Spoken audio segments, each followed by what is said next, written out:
I ain't left out Baton Rouge. You think I'm left out Baton Rouge? Say again? You say I'm left out Baton Rouge? What you say? You say I'm left off Baton Rouge? Yeah. Do it look like I'm left off Baton Rouge? What you say? Do it look like I'm left off Baton Rouge? That's what's wrong right now. Everybody trying to rap the same style with the, I don't know who created it, if it was Future or Migos, but all them sound the same.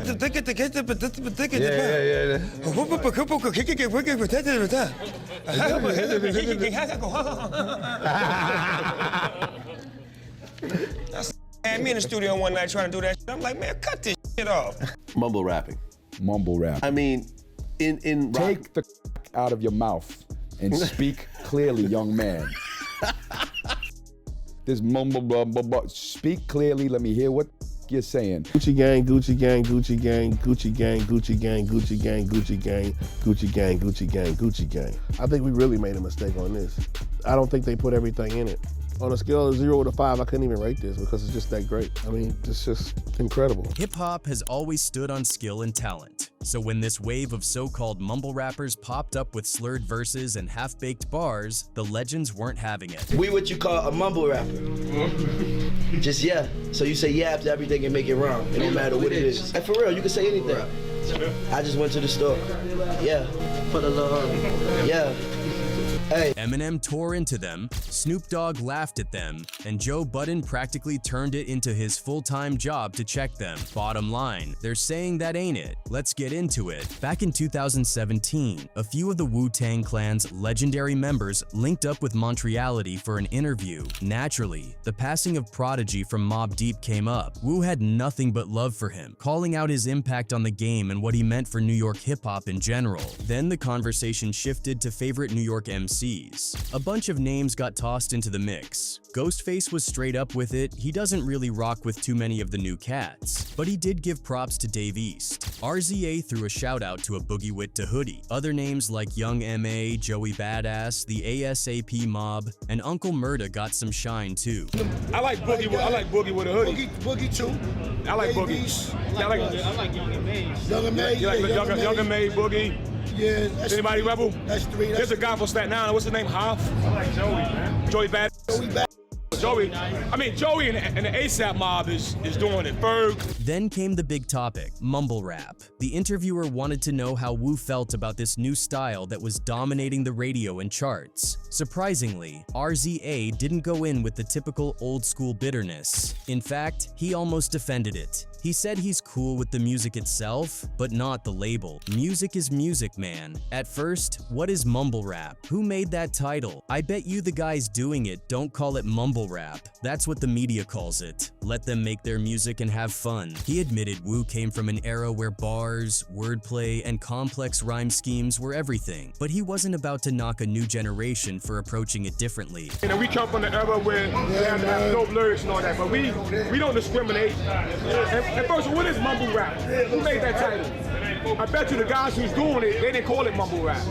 That's what the media calls it, you know what I mean? So let them make their music and have fun. And it's not like this was the first time Wu had shown love to young artists. Ghostface had already hopped on the remix to Rich Chiga's, now Rich Brian's, breakout track, Dat Stick. But, and this is where RZA drew a line, he wasn't going to co-sign everything that came with the wave. He called out one of the obvious problems fueling the whole mumble rap label, lean. Codeine mixed with promethazine, aka syrup, had been a staple in a lot of these rappers' lifestyles. RZA warned them about it. Anybody who's out there who's sipping on that syrup, and that's making you mumble, leave that syrup alone, man. He and the rest of the crew even joked about it, saying a lot of rappers were out here sipping lean, slurring their words, and calling it rap afterwards. Yo, I was gonna say to anybody out there who's sipping on that syrup and that's making you mumble, leave the syrup alone, man. Definitely. Nigga start hitting that syrup like nigga, I roll up, and that should be hits. Yeah. And fans couldn't agree more. The whole lean culture played a massive role in shaping that sound. You could hear it. The slowed down delivery, the hazy flows, the lack of emphasis on actual bars. For a lot of these so-called mumble rappers, lyrics weren't the focus anymore. It wasn't about painting vivid stories with words. Instead, it was about vibe. In an interview with Hip Hop News Uncensored, DMX was asked about who he was feeling in the game, and his response was classic DMX. He said he wasn't really feeling anybody because, truthfully, he wasn't listening to anybody. For X, he already had the artists he respected and rolled with: Nas, Scarface, T.I, and a few others who had earned their place through years of consistency and meaningful music. I'm not saying that anybody's not worth me feeling. I'm just not listening anymore. I mean, who I've been with, you know what I'm saying? Nas, Scarface, you know what I'm saying? Boss, you know what I'm saying? T.I. That was enough for him. DMX explained that it wasn't just about taste though, it was intentional. He said he didn't even want to listen to the new artists because he didn't want to be influenced, not even on a subconscious or subliminal level. X was the kind of artist who had to protect his voice, his style, and his truth. He never wanted to risk watering it down by soaking up trends that didn't align with what he stood for. I don't even know what's going on in terms of what these putting out, you know what I'm saying? I just know that it ain't me. I don't want to be influenced, you know, subliminally or you know, on top. I don't want to be influenced at all. And that's where his real issue with mumble rap came in. To DMX, the whole movement lacked authenticity. He saw it as surface-level entertainment, something that could fool people for a while, but with no real staying power. He compared it to a trend, hot for the moment, but not built to last. He believed the reason his own music continued to resonate was because it was rooted in truth, pain, and honesty. When he rapped about struggle, about demons, about faith, you knew it came from a real place. That, he said, is what gave music longevity. Crazy Bone and Busy Bone sat down with DJ Vlad in 2017 and gave their take on the mumble rap craze. And coming from Bone Thugs, their perspective was interesting because they'd spent their careers being labeled as hard to understand thanks to their rapid-fire flows and melodic style. But they made it clear what they did and what the new wave was doing were two completely different things. Busy broke it down, saying that mumble rap was mostly a style that opened doors for artists who weren't necessarily lyrical powerhouses. Instead of technical skill or wordplay, the focus was more on relatable themes, simple cadences, and vibes that connected with everyday listeners. He even admitted that while these rappers could never go bar for bar with lyrical gods like Rakim or Eminem, that didn't mean they couldn't pull massive crowds and build loyal fan bases. But Bone Thugs didn't let it slide without critique. It's just like one of those kind of vibes that people, they bounce.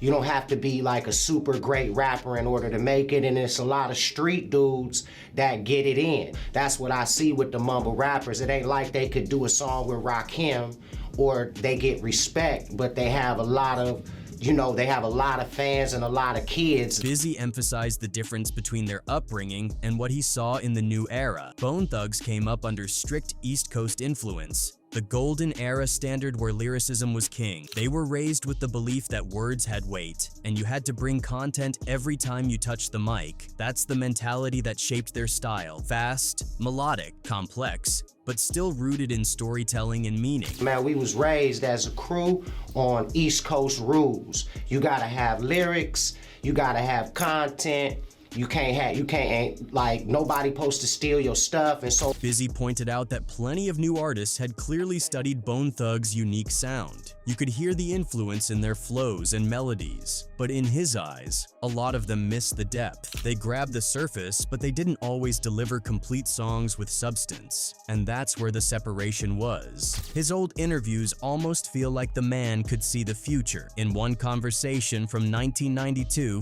before the world even knew what mumble rap was, Pac was asked where he thought rap music was going, if it was going to get harder or softer, and Pac broke it down simply. It all depends on the kind of artists that step up. If new rappers came into the game with big balls like him, willing to speak their truth and go against the grain, then rap would get harder, more real, more raw. But if the opposite happened, if softer artists dominated, then the industry would push rap into a different lane, one where the focus wasn't truth-telling or struggle, but partying, fun, and distraction. Where's the music going? Is it gonna get harder?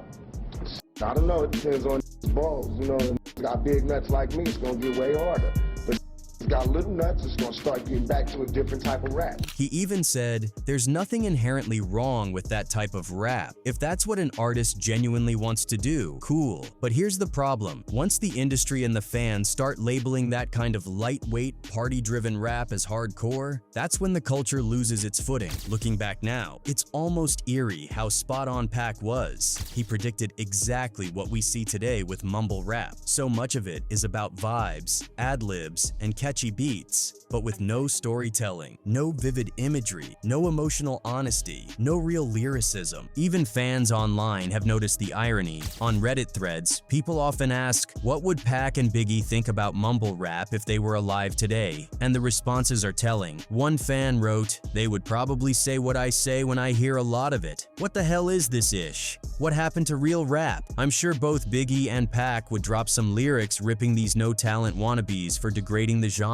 Another fan imagined a scenario where Pac and Big actually squash their old beef just to join forces, drop a sequel to Hit 'Em Up, and completely destroy the mumble rap movement in the most savage diss track ever. He sees mumble rap as a major step backward. To him, it's not even about being an old head stuck in the past. It's about the craft. Hip-hop, at its core, was always about skill, storytelling, and lyrical precision. Mumble rap, in his eyes, strips that away and replaces it with vibes and sounds that might be catchy but don't carry any real weight. Ice-T has often said that this new wave values the sound over the substance. It's about how you say something, not what you're actually saying. That, to him, is a dangerous departure from hip-hop's roots. He's not against new artists altogether. In fact, he's praised rappers like Kendrick Lamar, pointing to him as proof that lyricism can still exist in the modern era. I just want to see you care about the craft and really get in there and bust some bars. You listen to Kendrick Lamar.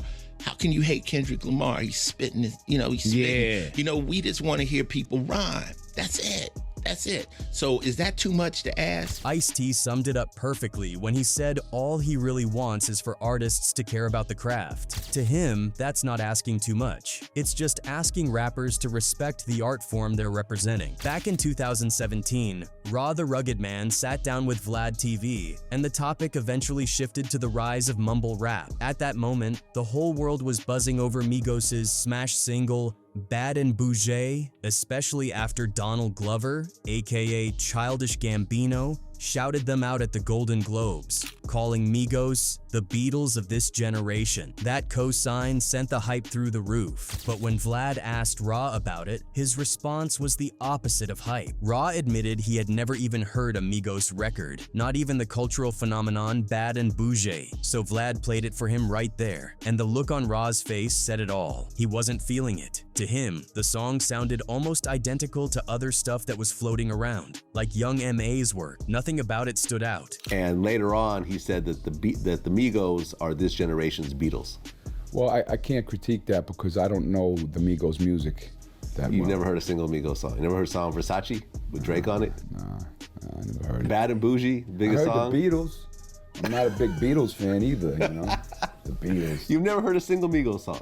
I've never heard the Migos. I heard the Beatles. They play it since I'm born, But... And then he dropped the bomb. Raw the Rugged Man criticized mumble rappers in the bluntest way possible, saying, "Take the awk out of your mouth and speak clearly, young man." Mumble rapping. Mumble rap. I mean, in Take the out of your mouth and speak clearly, young man.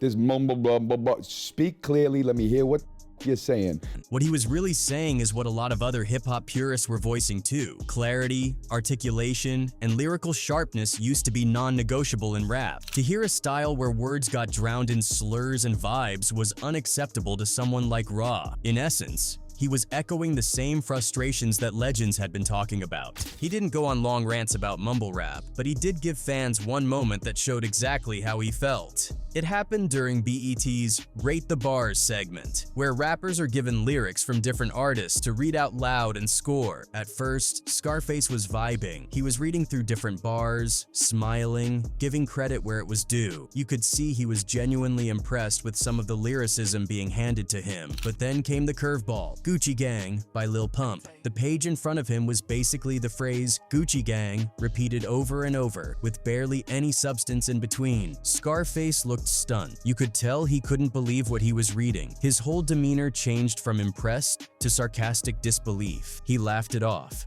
gave it the lowest kind of rating, and tossed it aside. Gucci gang, Gucci gang, Gucci gang, Gucci gang, Gucci gang, Gucci gang, Gucci gang, Gucci gang, Gucci gang, Gucci gang. I think we really made a mistake on this. I don't think they put everything in it. On a scale of 0 to 5, I couldn't even rate this because it's just that great. I mean, it's just incredible. He didn't need to go on a rant. His reaction alone said it all. For a guy who built his career off deeply layered lyrics, hearing a song that was essentially one phrase looped endlessly was almost insulting. It showed just how far removed this new wave was from the kind of craftsmanship he came up on. He might not sit at the same legendary level as others, but when it comes to criticizing mumble rap, he's been one of the loudest and funniest voices. Instead of just ranting, Hopsin took a different approach. He mocked it. Through skits, music videos, and parodies, he exaggerated the way mumble rappers dress, act, and perform. From slurred delivery to absurd ad-libs, Hopsin created caricatures of the style that were instantly recognizable. Impress me. Whip it, I'm coming to stop it, dip it, I'm dip it, soon dip it, dip it, and zip it, I was on Stop it. I've worked in the music business for more than 30 years and I've never seen such niggardry. It's just not good. It was satire, but it also drove home the point. A lot of mumble rap sounded interchangeable, lacked substance, and leaned more on image than actual skill. In his own wild and comedic way, Hopsin echoed exactly what the older legends were saying. It all went down when the Island Boys decided to drop a freestyle of their viral song Island Boy by the Pool. But when the clip made its way to Snoop and Kevin Hart during a segment where they reacted to 2021's most viral TikTok videos, they couldn't hide their embarrassment. And the second the footage ended, they were already cracking jokes. I'm an island boy, and I've been trying to make. Oh, I'm an island boy. I'm a just island boy. I'm a just island boy. I'm speechless. 2 goofballs in the pool. You know why I'm not speechless? Why? Because I'm an island. The Island Boys, especially Fly, didn't take kindly to this roasting. Fly got wind of the segment and decided to go off on Kevin Hart and Snoop Dogg, directing most of his energy towards Snoop. If he were to say that to me in real life, on sight I would fade. Fly warned in 2021, I would beat his ass. I swear to God on everything in my life I would. I swear to God if I ever see him, it's on sight. If Snoop Dogg would have said that to me in real life, on sight I would have faded. I would have beat his ass on everything. I swear to God, my life I would have.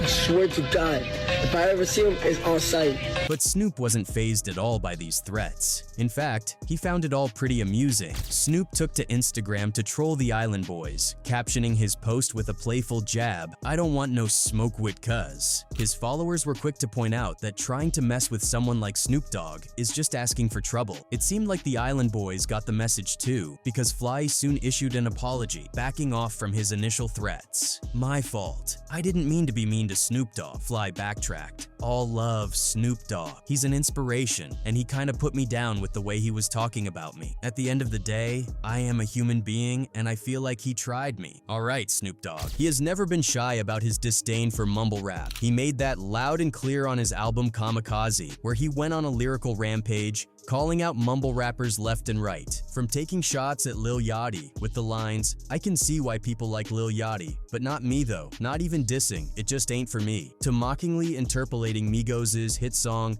Bad and Bougie, and even flipping Lil Pump's flow from Gucci Gang just to show how ridiculous he thought it all was. Of course, some of the younger rappers weren't too happy about it. Lil Pump, for example, jumped online to talk trash about Eminem, claiming nobody listens to Eminem anymore. Hey, Eminem, you is lame as hell. Ain't nobody listening to your old ass. You lame as. But after getting roasted by the internet, he suddenly developed selective amnesia about the whole thing. When asked about it, he acted like he didn't even remember what went down. Understood. The Eminem, Lil Pump, like, what was that about? Who? Eminem. I remember that. You don't even remember that up on your heart. You bugged out. Yeah, this guy. I even told you. I was like, my fault, I was asleep. I'm so sorry about that. But when it comes to rap beefs between mumble rappers and Eminem, MGK takes the crown. Bringing up M's daughter and more didn't sit well with him, and he clapped back with Not Alike, a scathing diss track that tore MGK apart for the Haley tweet and plenty more. But next time you don't gotta use Tech 9 if you wanna come at me with a submachine gun. And I'm talking to you, but you already know who the F you are, Kelly. I don't use sublimes and sure as F don't sneak diss. In response, MGK dropped Rap Devil, a full-blown diss aimed straight at Eminem. He mocked M for taking so long to respond and for being out of touch, saying, "Took you 6 years and a surprise album just to come with a diss." But then he made an even bigger mistake. He brought up Haley again. Tough talk from a rapper paying millions for security a year. I think my dad's gone crazy. Yeah, Haley, you right. Dad's always mad, cooped up in the studio yelling at the mic. You're sober and bored, huh? About to be 46 years old, dog. At that point, MGK went from pushing buttons to completely crossing the line again, and fans knew the clapback was only going to get nastier from there. And so, Eminem came back harder with Kill Shot, a diss track that tore MGK apart. It was packed with savage bars, including the now infamous line, mocking MGK's name and appearance. "Here's that autograph for your daughter. I wrote it on a starter cap. Stan, son, listen man, dad isn't mad, but how you gonna name yourself after a damn gun and have a man bun?" A couple of years later, in 2020, Eminem wasn't quite done. He surprise dropped Music to Be Murdered By, and on the track Unaccommodating, he took another shot at MGK, this time framing the entire beef as something he had already moved past. But when they ask me, is the war finished with MGK? Of course it is. I cleansed him of his mortal sins. I'm God and the Lord forgives even the devil worshippers. By then, MGK had shifted his music style completely, ditching rap for a pop-punk sound. And while it may not have been the official reason, a lot of fans couldn't help but joke that Eminem had dissed MGK straight out of hip-hop. In 2018, he dropped a track called 1985, named after the year he was born. In this song, he reflects on being 33 at the time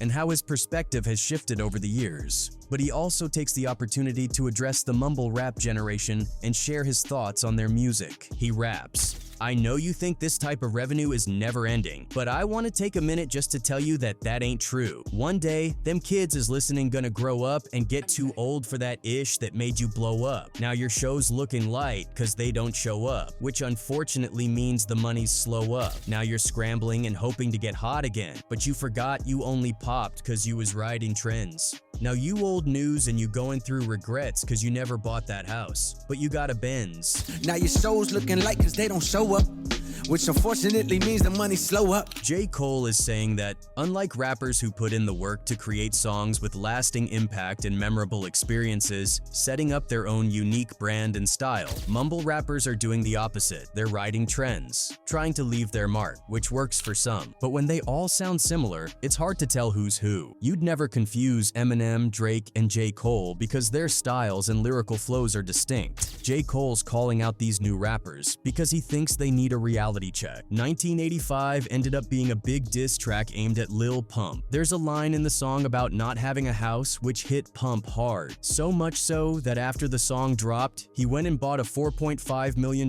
house just to spite J. Cole. Exactly what J. Cole was warning against. Blowing money on frivolous purchases just to keep up appearances. So, who was the real winner in that back and forth? J. Cole, obviously. Back in 2019, Gucci saw potential in Ola, a rising rapper from Atlanta, and decided to sign him. Gucci even hopped on a few tracks with him to give his career a boost. But things started to go sideways during an Instagram live session. The two were chopping it up when Gucci mentioned he might finish up a song they were working on later that night. Instead of playing it cool, Ola started acting up, talking crazy and pressing Gucci about finishing the track. Now, Gucci being Gucci wasn't about to let that slide. Right there on the live, he checked Ola, letting him know that kind of disrespect wouldn't fly. I mean, earlier you told us what you told me.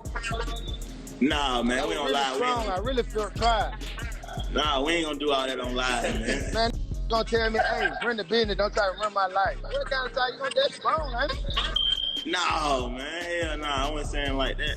You'd think Ola would take the hint and cool off, but he kept up the same attitude. Gucci eventually decided he'd had enough and dropped him from the label altogether. Since then, Ola's career hasn't exactly taken off, and it's clear that going up against Gucci Mane was a terrible move. Trav, a former G-Unit member, found himself getting checked by 50 Cent. That notable moment happened on stage with Meek Mill. They were performing when, out of nowhere, 50 turned to Trav, said something, and then pushed him away. Say something to Mike. Listen, hold on. Stop the music. Hold on. Hey, listen, 50 though.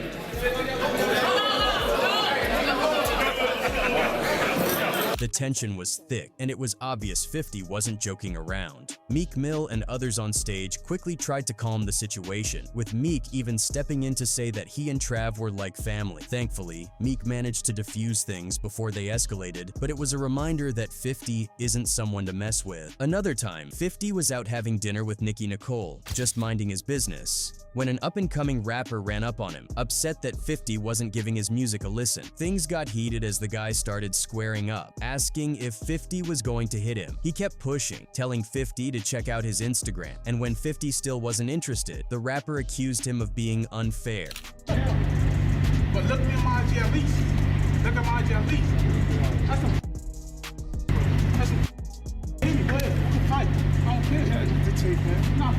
I don't care about the camera. You play something. The whole thing was caught on camera, with the rapper's friend filming it, clearly hoping to create a viral moment. 50 firmly put the guy in his place, letting him know that this aggressive approach wasn't going to get him anywhere. Luckily, no punches were thrown, but the clip went viral anyway. The rapper later tried to milk the moment, posting a video on Instagram challenging 50 to a fight and hoping to use the attention to promote his music. He stirred up a massive storm of controversy when he had the nerve to call Tupac's music boring in an interview. If that wasn't bad enough, he rated Pac a 2 out of 10 on what he called a clout meter.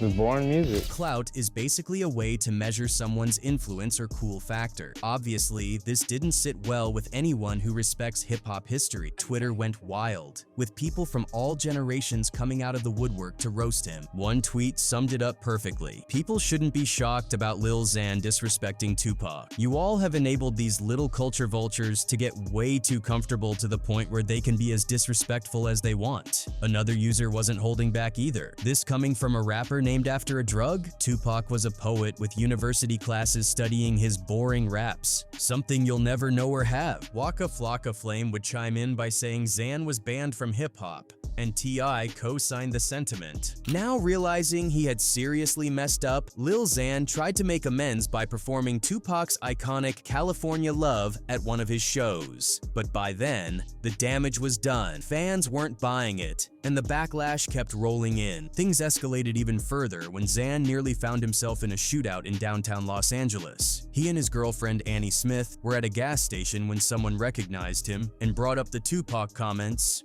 Hey homie, you a yeah, that's why, yeah. Xan didn't say much at the time, but later he admitted on Instagram that he had pulled out a gun to protect himself. He claimed, "The media's gonna twist what just happened at a gas station. I was about to be attacked and had to defend myself. F all you old head B still talking about that Tupac-ish. Live your own life and stop picking on a kid." A week later, in an interview, Xan tried to backpedal, claiming, "I never dissed Tupac." They edited the clip to make it look like I hate all old school hip-hop. Nothing wrong against Tupac. I never dissed him because they edited the clip to make it look like I hate all old school hip hop. But by then, it was too late. He'd already cemented his place as one of the most disrespectful newcomers in the industry. YK Osiris, known for his catchy tunes, started getting a reputation for owing money to various rappers. In late 2021, a video surfaced showing Drake manhandling Osiris on a basketball court.